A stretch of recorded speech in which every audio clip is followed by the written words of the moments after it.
What is up, Shark Squad? My name is Jake, and today we are at Universal Studios Florida for a quick update on this new rumored Minions themed attraction coming to the park. The rumored new Minions themed attraction at Universal Studios is coming along nicely in the former Shrek 4D attraction building. Here is the building right here in Production Central area of the park.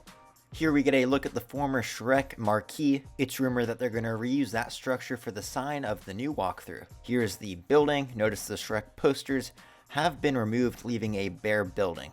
If you notice there's some damaged paint in those big rectangles, that is where the Shrek posters used to be.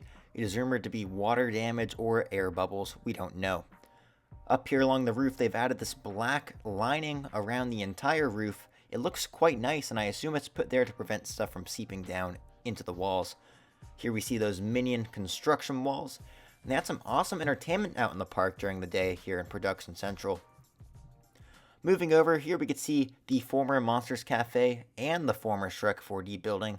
It's speculated that they're putting a Minions Gru themed cafe into this spot. This is the old donkey photo finish meet and greet. And here is the Monsters Cafe sign. It is still going. They are still selling slushies from that stand, and the monsters are still spinning, although we do expect them to eventually be removed. The Monsters Cafe sign has been totally ripped down.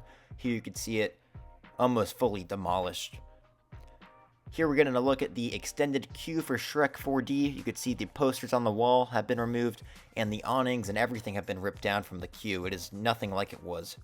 Stay tuned to the Theme Park Shark for more Minion Ride updates.